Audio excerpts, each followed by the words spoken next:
Jack Doherty was once viewed as the poster child for adrenaline-fueled internet antics, pulling viral pranks, stirring the pot on public live streams, and ramping up the chaos for views. These days, however, he's known for something far darker, a spectacular crash and burn that's involved scamming fans, provoking strangers, and even alienating those closest to him. Over the past several months, his life and career have deteriorated at lightning speed. He nearly wrecked his McLaren while reading live chat on his phone, faced accusations of pumping up his streaming numbers through fake views, and even got swindled in real time by the very people he tried to buy off for goodwill. And if that weren't enough, the final blow came in the form of a harrowing breakup, complete with police intervention, that stripped him of both his personal life and a massive chunk of his monthly income. Was Jack's downfall an unavoidable fate for someone who built his brand on irritating the public and chasing shock value? Or is there a chance he might redeem himself?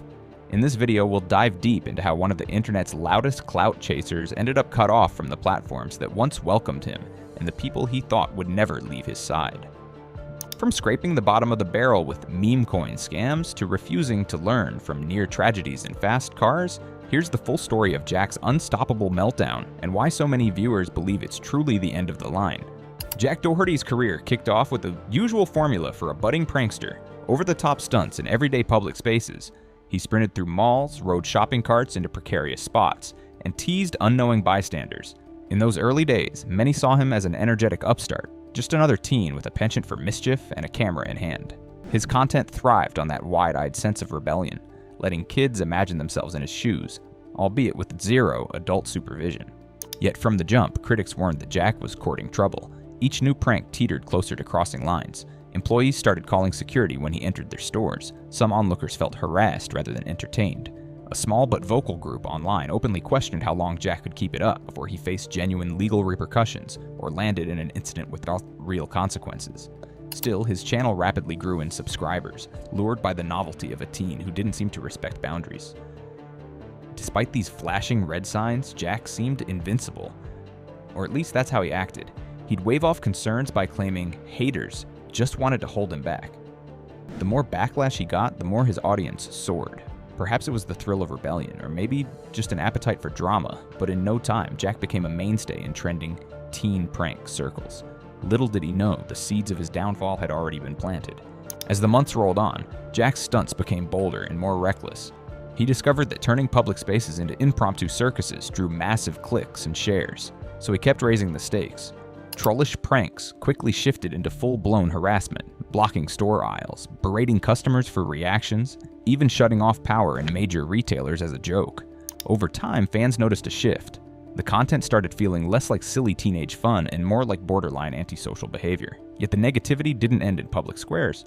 Online, Jack was accused more than once of orchestrating crypto or NFT rug pulls.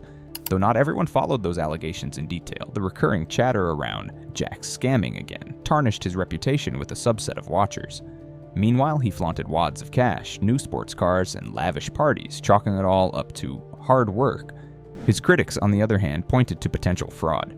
They believed he was milking his audience through shady, get-rich-quick promotions, and they didn't mind calling him out. Even worse, he seemed to develop an ego that overshadowed everything else.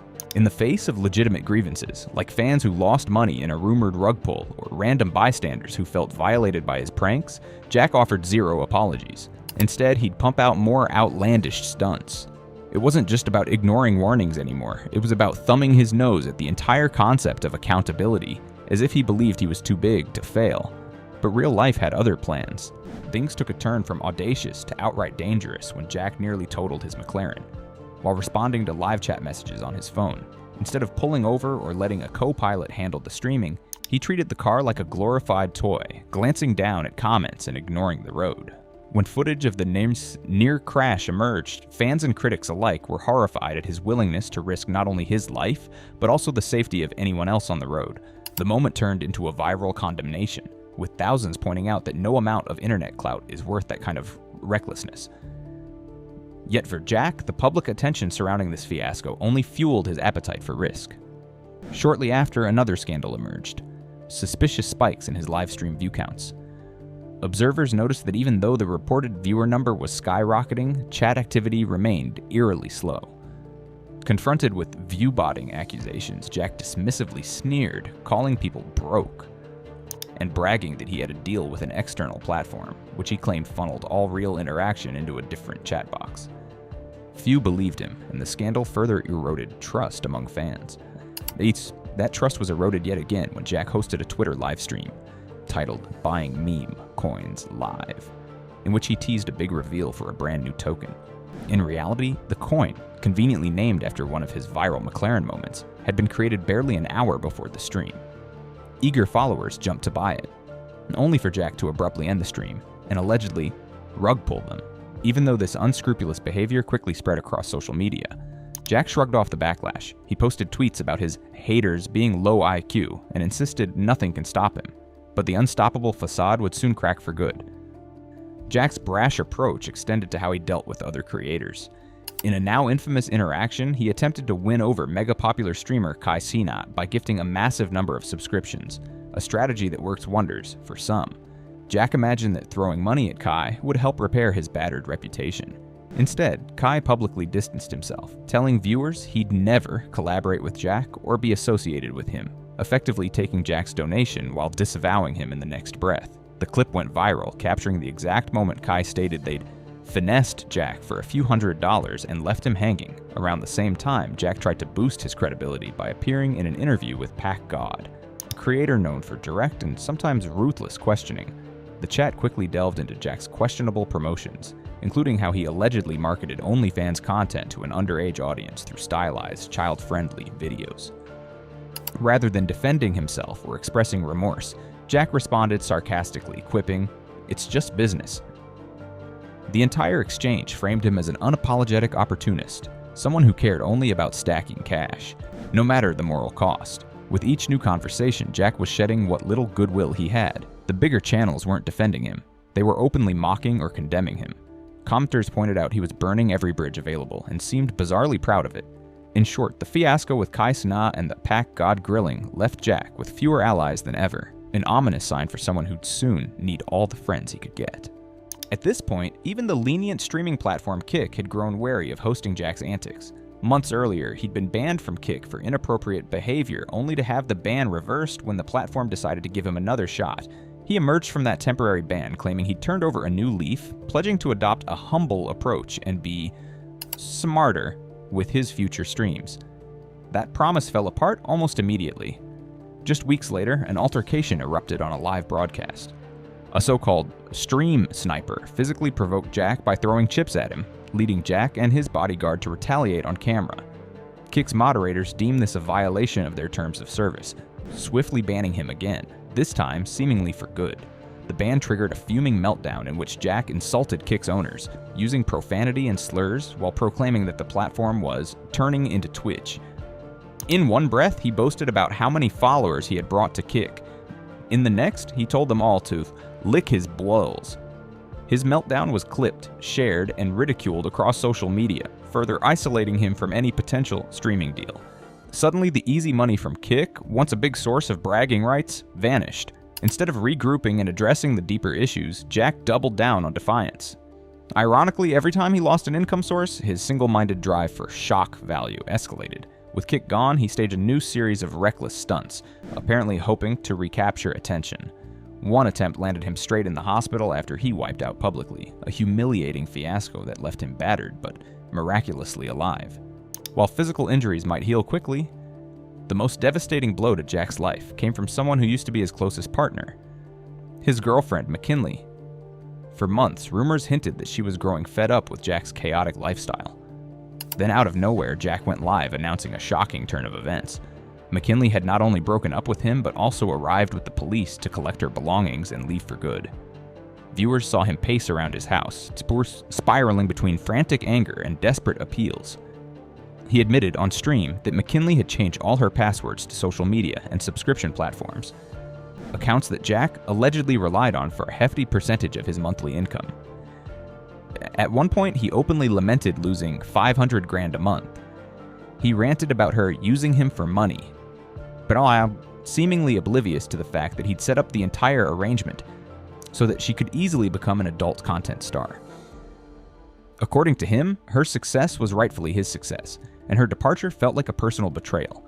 Even more disturbing, partial body cam footage from the police suggested that McKinley left due to Jack's threats and verbal aggression, with one friend telling officers he put his hands on her the previous night. Jack refuted those claims, calling McKinley's friend evil and making a chilling reference to wanting a hit on her. Though the exact details remain unclear, it's obvious the situation had escalated beyond typical relationship drama. The cops' presence meant McKinley was serious about never turning back. Through it all, Jack continued streaming, as if narrating his own downfall in real time. Viewers watching the meltdown posted savage comments. "She's a gold digger, sure, but you made this bed." Or, "No wonder she left. You call her names and treat her like an ATM." The torrent of condemnation came from all corners, marking a significant shift from earlier days when fans might have pitied him. This time, the consensus was that Jack got exactly what he deserved. In losing McKinley, Jack didn't just lose a girlfriend, he lost a critical financial pipeline. For someone who repeatedly bragged about his lavish spending, sports car collection, and unstoppable rise, the sudden removal of hundreds of thousands of dollars a month could be catastrophic. Already, speculation is brewing that Jack might face lawsuits from those who lost money in the rug pull coin fiascos. On top of that, his rash behavior with bodyguards and public pranks have the potential for fresh legal repercussions, especially if more individuals step forward to claim they were harmed. The biggest question? What does Jack do now? In every meltdown, he seems to cling to the belief that any attention is good attention, yet the streaming world, once a goldmine for him, now sees him as a hazard that attracts negative publicity. Platforms are understandably reluctant to give him a chance when each attempt ends in either a TOS violation or a ferocious outburst. Could he pivot to a quieter form of content away from IRL chaos? That seems unlikely given the brand he's cultivated. Could he lay low, handle his finances, and show genuine remorse? Possibly, but so far, humility hasn't been part of Jack's public vocabulary. Meanwhile, online chatter suggests he may push the boundaries even further, hoping to stage a sensational comeback.